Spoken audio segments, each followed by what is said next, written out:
Hola, somos estudiantes de la carrera de médico cirujano de la Facultad de Estudios Superiores Zaragoza y el día de hoy mi equipo conformado por Mariana Latriste, Estefany Gómez, Carolina Gutiérrez, Ronaldo Martínez y Nadia Morales les vamos a presentar el tema de organización del sistema nervioso. La función principal del sistema nervioso es la comunicación neuronal, además de recibir estímulos diversos y los transducen impulsos nerviosos, los cuales se van a conducir a centros nerviosos con el fin de percibir sensaciones e iniciar reacciones motoras. El sistema nervioso está organizado en sistema nervioso central y sistema nervioso periférico. El sistema nervioso central se compone del encéfalo y la médula espinal, y el sistema nervioso periférico se compone por nervios craneales, nervios raquídeos y ganglios relacionados. El sistema nervioso periférico se divide en dos partes, una parte sensorial aferente y una parte motora eferente. La parte motora eferente se divide en una parte somática, la cual se encarga de llevar impulsos de neuronas hacia el músculo esquelético, y una parte autónoma, la cual se encarga de llevar impulsos del sistema nervioso central hacia el ganglio autónomo y de ahí hacia el músculo liso, al músculo cardíaco y hacia glándulas.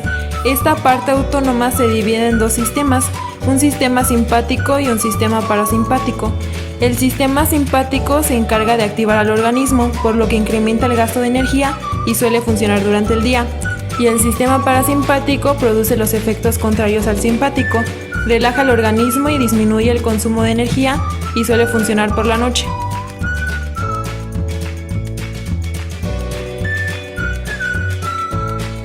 Las células del sistema nervioso son neuronas que reciben y transmiten impulsos, células de la neuroglia que dan soporte y protección a las neuronas. De manera general, existen más de 10.000 millones de neuronas en el humano. Estas constan de tres partes: el cuerpo central, varias dendritas y un axón. Las dendritas son proyecciones o prolongaciones del cuerpo. Son especializadas para recibir estímulos de células sensoriales, axones y otras neuronas. Los impulsos que reciben se transmiten al cuerpo o soma. El axón es una sola prolongación de diámetro variable y hasta 100 centímetros de longitud. Tiene terminales axónicas o del axón, además de botones terminales que son dilataciones en su extremo, las cuales se aproximan a otras células para formar una sinapsis. Puede recibir estímulos de otras neuronas y pueden estar ramificados. El cuerpo neuronal consta de un núcleo grande, esférico y central, de un retículo endoplásmico rugoso abundante y de un retículo endoplásmico liso también abundante. Presenta mitocondrias numerosas y dispersas, además de un centriolo que es un cuerpo basal de un cilio. Las células de Schwann se originan de las crestas neurales y acompañan a los axones durante su crecimiento, formando la vaina que cubre un segmento de un axón de forma individual de las fibras del sistema nervioso periférico. La microglia son los macrófagos del sistema nervioso. Su nombre hace referencia a su pequeño tamaño. Se encuentran distribuidos en mayor número en la sustancia gris. Las células ependimarias forman un tipo de epitelio cúbico o cilíndrico. Forman parte de los plexos coroideos y revisten los ventrículos cerebrales y el conducto del epéndimo. Estas producen el líquido cefalorraquídeo y los cilios de las células permiten su circulación. Las células satélites son células cúbicas pequeñas de sostén que rodean a los somas de las neuronas pseudounipolares, los ganglios raquídeos y simpáticos. De acuerdo con el número de sus prolongaciones dendríticas, las neuronas se clasifican en neuronas unipolares, las cuales poseen una sola proyección que parte del cuerpo neuronal; neuronas pseudounipolares, derivan de neuroblastos bipolares y durante el desarrollo las prolongaciones se fusionan en la parte proximal, por lo que la neurona presenta solo una prolongación en forma de T. Neuronas bipolares son las que poseen dos proyecciones que salen del soma. Neuronas multipolares son las más abundantes en el sistema nervioso. Presentan más de dos ramas dendríticas primarias que se originan del soma. Otra clasificación de las neuronas es de acuerdo a su función, en las cuales se incluyen a las neuronas sensitivas o aferentes, que son las que reciben estimulación sensitiva a nivel de sus terminaciones dendríticas y conducen los impulsos desde los receptores hasta el sistema nervioso central. También se incluyen a las neuronas motoras o eferentes, que se originan en el sistema nervioso central y conducen los impulsos nerviosos hacia las células efectoras. Envían impulsos voluntarios a los músculos esqueléticos e impulsos involuntarios al músculo liso y glándulas. Por último tenemos a las interneuronas o internunciales, las cuales están localizadas dentro del sistema nervioso central y funcionan como interconectoras e integradoras. Ahora les hablaremos de sinapsis. Son sitios de transmisión del impulso entre las células. Es la zona de transferencia de información de una neurona a otra y consta de 3 elementos. El primero, la neurona anterior, cuya acción libera neurotransmisores a la neurona siguiente. El segundo, espacio o hendidura sináptica. Tercero, neurona posterior a la sinapsis, que contiene receptores que captan los neurotransmisores liberados desde otras neuronas. Dos neuronas adyacentes están unidas mediante la sinapsis. Cuando el impulso nervioso llega al extremo del axón, las vesículas que contienen los neurotransmisores los liberan en la hendidura sináptica, el pequeño espacio que queda entre las dos neuronas, adheriéndose a los receptores específicos de las dendritas de la siguiente neurona. La sinapsis que recibe una neurona se localizan en su mayor parte a nivel de las dendritas, donde se conoce como sinapsis axodendríticas, y en menor medida a nivel del soma, que se llama sinapsis axosomática, y en algunos casos en el axón, donde lleva por nombre sinapsis axoaxonítica. Independientemente de donde se localicen, desde el punto de vista funcional, existen dos mecanismos de transmisión sináptica, una transmisión eléctrica y una química. La transmisión eléctrica produce una activación rápida y sincronizada de las neuronas, lo cual en determinadas situaciones presenta ventajas adaptativas, ya que permite que las células actúen para acoplarse al mismo tiempo. En la sinapsis química no hay continuidad entre las neuronas. La transmisión de información se produce cuando la neurona presináptica libera una sustancia química o un neurotransmisor, que se une a receptores localizados en la membrana postsináptica. La unión neurotransmisor-receptor desencadena cambios en la permeabilidad de la membrana, que producirán un potencial graduado. Existen diversos elementos en una sinapsis química. El primero es el botón sináptico, donde se encuentran almacenadas las vesículas sinápticas en cantidades variables. En el interior de estas se encuentran acumuladas moléculas de neurotransmisor en número fijo que pueden ir desde 10.000 a 50.000 por vesículas, dependiendo del neurotransmisor analizado. La segunda estructura es la hendidura sináptica o espacio extracelular. Este espacio es el que existe entre las membranas de la neurona pre- y postsináptica. Este espacio puede variar de su tamaño, puede ir de 20 nanómetros hasta los 50. Y por último está el elemento postsináptico o receptores de la membrana, donde se van a acumular los receptores para los neurotransmisores. La unión del neurotransmisor con el receptor dará lugar a través de diferentes mecanismos a modificaciones del potencial de membrana de la neurona postsináptica. Ahora les hablaremos de la secuencia de acontecimientos en el desarrollo de una sinapsis química. En el desarrollo de una sinapsis química se diferencian 3 etapas. La primera, la liberación de un neurotransmisor. Segundo, la unión con el receptor. Y tercero, la transducción en la neurona postsináptica con los potenciales postsinápticos. Como primer punto, la liberación del neurotransmisor.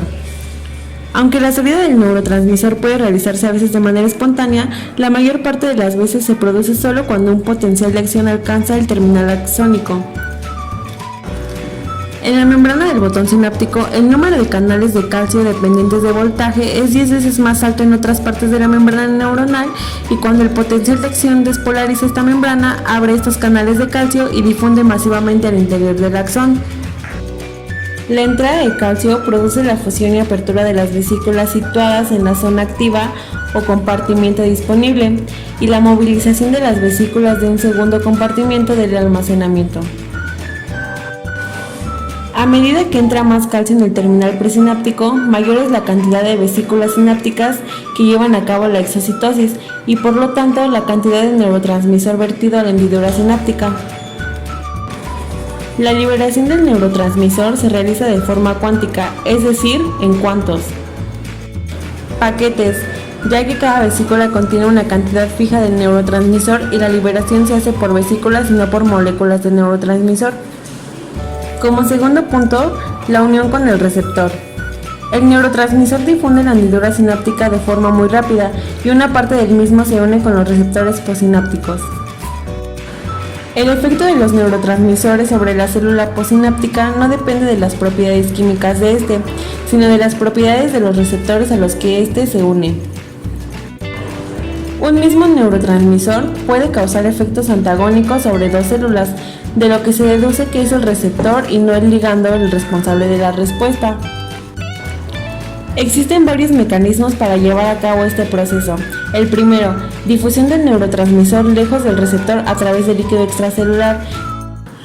Segundo, degradación enzimática. Como la unión del neurotransmisor con el receptor es disociable, las moléculas disociadas son degradadas a través de reacciones simples que convierten el neurotransmisor en una sustancia inactiva. Tercero, recaptación del neurotransmisor por la neurona presináptica y por células gliales. Número 3. Transducción en la neurona postsináptica, potenciales postsinápticos. Hay dos tipos de sinapsis químicas. La sinapsis excitatoria, donde la unión del neurotransmisor al receptor produce una despolarización de la membrana postsináptica, llamada potencial excitatorio postsináptico. Este es un potencial electrónico o graduado. Su amplitud depende del número de canales abiertos y se propaga con decremento. Y la sinapsis inhibitoria, donde la unión del neurotransmisor al receptor produce una hiperpolarización de la membrana postsináptica, llamada potencial inhibitorio postsináptico. Este es igualmente un potencial graduado. Ahora hablaremos sobre los neurotransmisores, o también conocidos como primeros mensajeros.